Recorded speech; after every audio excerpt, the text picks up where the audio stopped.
Good morning, my dear. Today we shall discuss two cases of arthritis, one acute and one chronic. Also, we shall discuss few tips about case taking at the end of this video for the beginners. The first case is a girl patient, age 12 years old, suffering from multiple joints pain since last 1 week. परंतु इधर 2 दिनों से patient के joint में इतना ज़्यादा दर्द था कि वह चल भी नहीं पा रही थी, मुश्किल से उठ बैठ पा रही थी, दर्द ज़्यादा था। पेशेंट ने आकर कहा कि 8-9 दिनों से जॉइंट्स में बहुत दर्द हो रहा है, घुटने में ज़्यादा दर्द है, चलने में उठने बैठने में बहुत तकलीफ़ हो रही है, पाँव में जलन भी होते रहती है, रात भर पाँव में जलन चालू रहती है, दर्द के कारण चलने में बहुत परेशानी हो रही है। मैंने पूछा ठीक है और कुछ? पेशेंट ने कहा कि नहीं सर, अभी तो यह दर्द ही ज़्यादा हो रहा है, चल फिर नहीं पा रही हूँ, उठ बैठ भी नहीं पा रही हूँ अच्छे से। फिर मैंने पूछा कि यह दर्द तुम्हें किस तरह परेशान कर रहा है? पेशेंट ने कहा कि सर काम करने का मन ही नहीं होता है, दर्द होता है फिर भी कुछ ना कुछ काम कर लेती हूँ, पापा का और दूसरे लोगों का कुछ काम कर देती हूँ।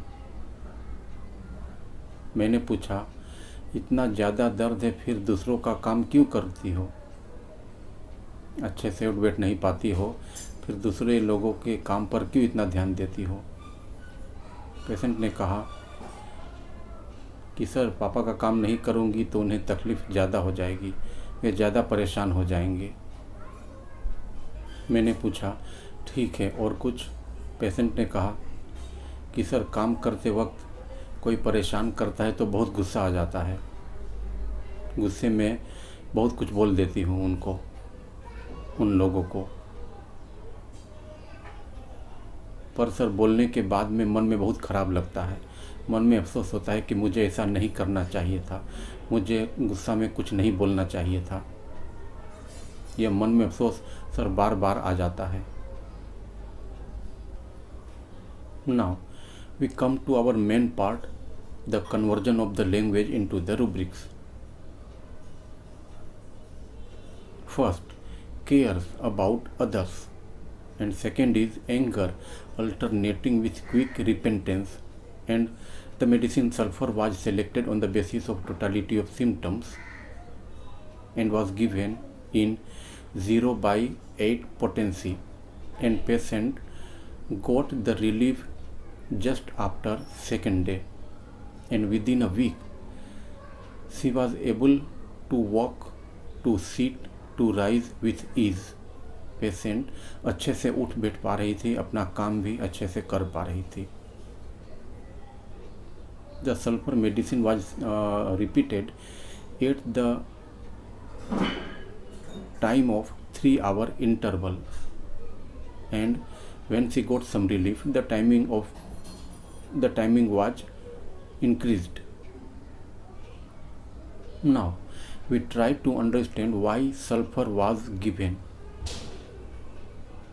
सल्फ़र दवा दूसरे लोगों का ध्यान बहुत अच्छे से रखती है, उन लोगों का काम भी कर देती है। जैसा इस पेशेंट ने तकलीफ़ होने के बाद भी, पाँव में दर्द होने के बाद भी अपने पापा की और दूसरे लोगों की परवाह की, उन लोगों का काम भी इसने अच्छे से किया। The rubric is cares about others. इस दवा में इरिटेबिलिटी है, एंगर है, परंतु यह उतना ज़्यादा नहीं है जैसे नक्स भूमिका में, स्टेफी वगैरह में है, परंतु यह गुस्से में आकर कुछ बोल देती है, दूसरे लोगों को ख़राब भी लग जाता है, परंतु ख़राब न लगे तो भी इस दवा को स्वयं को ख़राब लग जाता है कि मुझे ऐसा नहीं कहना चाहिए था, मुझे गुस्से में कुछ नहीं बोलना चाहिए था, और गुस्सा करने के तुरंत बाद ही इसकी समझ में यह आ जाता है। The rubric is anger alternating with quick repentance. Please keep it in your mind that इस तरह की फीलिंग, इस तरह के इमोशन हम रोज़ बहुत सारे पेशेंट में देखते रहते हैं, परंतु केस टेकिंग के बाद हमें उस फीलिंग को लेना है जो प्रोमिनेंट हो। अगर यह फीलिंग में प्रोमिनेंसी है तो हम इसे लेंगे, नहीं तो यह गुस्से वाली बात, अफसोस वाली बात बहुत सारे पेशेंट में देखने को मिल जाती है।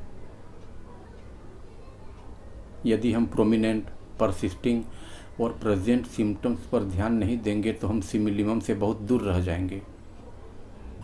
I welcome all of you in my YouTube channel The Art of Homeopathy, and I am Dr. Mukesh Gangani discussing with you about few cases of arthritis।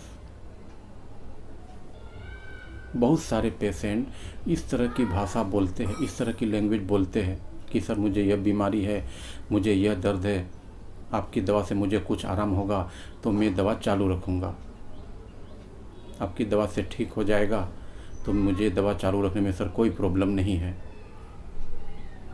आराम मिलेगा तो मैं दवा खाती रहूँगी। The second case is a lady patient, age 48 years approx, suffering from knee pain since last 3 years। Patient ने आकर कहा कि सर घुटने में बहुत दर्द होता है, बहुत दिनों से है, दर्द के कारण उठने बैठने में बहुत परेशानी होती है, यदि मैं बैठ जाती हूँ तो उठ नहीं पाती हूँ, टॉयलेट में भी बैठने में सर बहुत प्रॉब्लम होती है, बहुत दर्द होता है, बहुत सारे डॉक्टर्स को दिखाया, बहुत सारी दवा खाई, पर सर यह ठीक नहीं हो रहा है। फिर मैंने पेशेंट को कंसोल करते हुए कहा कि ठीक है, कोई बात नहीं, आप इस मेडिसिन को चालू रखिए, धीरे धीरे सब ठीक हो जाएगा। तब पेशेंट ने कहा कि सर मैं भी यही बोलना चाहती हूँ कि सर ठीक होते रहेगा तो मैं दवा चालू रखूँगी, बहुत सारी दवा खाई पर कोई आराम नहीं मिल रहा है सर, आपकी दवा से मुझे आराम मिलेगा तो मैं दवा चालू रखूँगी। उसके बाद इस पेशेंट के हस्बैंड ने बहुत सारी बातें पूछी, बहुत सारी बातें कही, परंतु उन बातों का डिस्कशन यहाँ पर समय बर्बाद करने जैसा है। Now come to our main point, the conversion of the expression of the patient into the rubrics। Talking of business, light desire for perseverance, and the medicine phosphorus was selected on the basis of totality of symptoms। This medicine fulfilled the desire of the patient of having some relief within a period of a week। The medicine phosphorus was repeated in 0/8 potency 3 times daily before meal। दर्द इतना पुराना होने के बाद भी इस दवा ने पेशेंट की इच्छा तो पूरी कर ही दी कि सर मुझे कुछ आराम होना चाहिए, और इसने डॉक्टर की भी इच्छा पूरी कर दी। बहुत बार क्या होता है कि कुछ पेशेंट इतने सारे डॉक्टर से कंसल्ट कर चुके होते हैं, इतनी सारी मेडिसिन्स खा चुके होते हैं कि उनका माइंड उस लेवल तक पहुंच जाता है जहां पर उनके मन में यही आता है कि मुझे आराम मिलेगा तो मैं दवा खाता रहूँगा, मुझे कुछ फ़ायदा दिखे तो मैं दवा चालू रखूँगी। डॉक्टर के सामने यह पेशेंट टॉकिंग ऑफ बिजनेस की शर्त रखता है कि सर मुझे लाइट चाहिए, आप मुझे लाइट देंगे तो मैं परसीव करते रहूँगा। बाय मिस्टेक यदि फर्स्ट विज़िट में कुछ भी रिजल्ट न मिला तो कुछ पेशेंट सेकेंड विज़िट में आकर डिलीरियम में आ जाते हैं और डॉक्टर से कहते हैं कि सर 7 दिन मैंने दवा खाई पर 1% भी फ़र्क नहीं है, ये देखिए सर पूरी दवा ख़त्म हो गई, कुछ भी फ़र्क नहीं मिला, उठने बैठने में सर वैसा ही दर्द है, सर चल फिर भी नहीं पा रहे हैं, सर 1% भी सर आराम नहीं हुआ दर्द। पेशेंट अपनी बातों को, अपनी कंप्लेन पर वजन देकर कहता है, डिलीरियम में आ जाता है। And the rubric is talking of business in delirium. कुछ डॉक्टर्स के कमेंट और क्वेश्चंस समझकर मुझे ऐसा लगता है कि उन्हें अभी भी केस टेकिंग में प्रॉब्लम हो रही है कि क्या सिम्टम्स लेना है, क्या नहीं लेना है, क्या रूब्रिक्स बनाने हैं और क्या छोड़ देने हैं। तो अभी हम लोग कुछ बातें कर लेते हैं।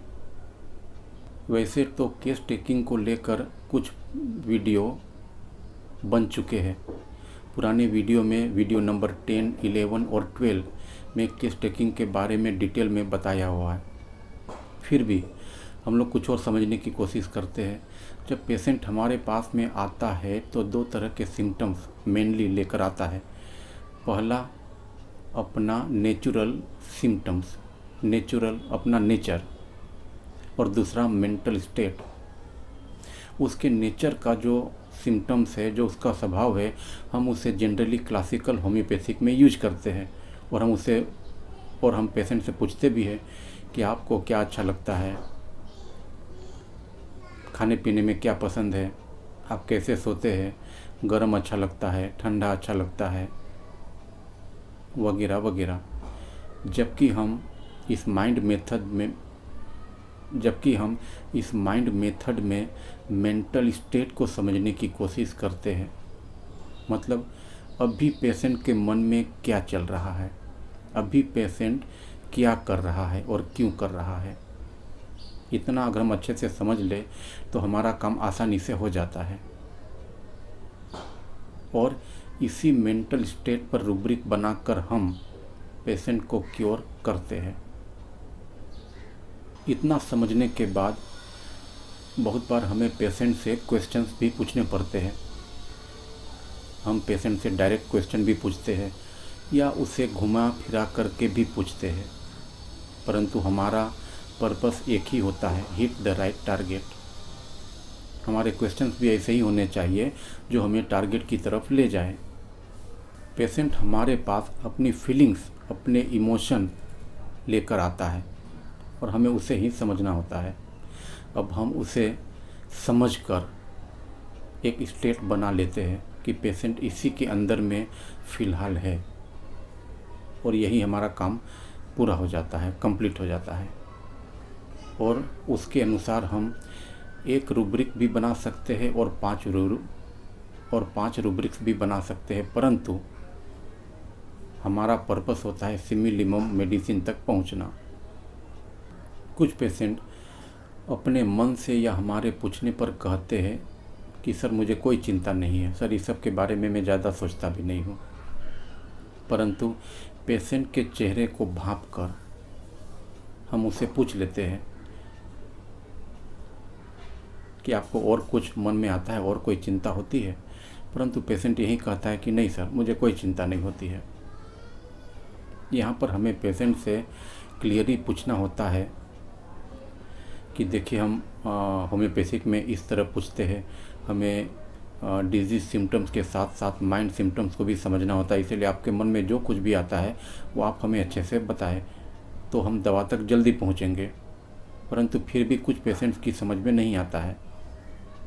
जब नहीं आता है तो हमें ऐसा भी पूछना होता है कि आपका दर्द 7 दिनों से बहुत ज़्यादा है, उठ बैठ नहीं पा रहे हैं, चल नहीं पा रहे हैं, तो इतना तकलीफ़ होने के बाद भी आपके मन में कोई भी चिंता नहीं होती है, ऐसा क्यों? आपकी जगह पर यदि दूसरा कोई होता तो वो बेचारा बहुत कुछ सोच लेता, और आप तो कुछ भी नहीं सोच रहे हैं, ऐसा क्यों? यहाँ पर कुछ पेशेंट हमें अच्छे से रिप्लाई दे देते हैं और हमारा काम हो जाता है। कुछ पेशेंट यहाँ पर अच्छे से रिप्लाई दे देते हैं और हमारा काम भी हो जाता है। परंतु कुछ पेशेंट को हमें मुंह से उगलवाना पड़ता है जो उसके मन में आता है। जैसे कि कुछ पेशेंट पूछने पर यही जवाब देते हैं कि नहीं सर कोई चिंता नहीं होती है, कुछ भी नहीं होता है। तब मैं पेशेंट से साफ साफ पूछ लेता हूँ, कि आपकी तकलीफ़ ज़्यादा दिनों से भी नहीं है, दर्द भी उतना ज़्यादा नहीं है कि आप उठ बैठ नहीं पाए, आप अच्छे से काम भी कर ले रहे हैं, फिर आपको ऐसा लगता है कि आपको दवा लेने की ज़रूरत है, आपको ऐसा लगता है कि डॉक्टर के पास पैसा खर्च करने चाहिए। यहाँ पर कुछ पेशेंट तुरंत बाहर निकल आते हैं। जैसे कि कुछ पेशेंट कहते हैं कि सर मेरी बहन की सास को यह घुटने की बीमारी थी, बाद में सर उसने उठना बैठना भी सर बंद कर दिया। तो सर मुझे डर लगता है कि सर वैसा मेरे साथ भी ना हो जाए, इसलिए मैंने सोचा कि अभी दर्द कम है, चलो अभी से दवा चालू कर देती हूँ कि आगे और बढ़े नहीं। पेशेंट की यही फीलिंग डॉक्टर के पास लेकर आई, और यही हमारे लिए मेंटल स्टेट है जिस पर हमें रूब्रिक्स बनाने हैं और डिजीज़ को, पेशेंट को क्योर करना है।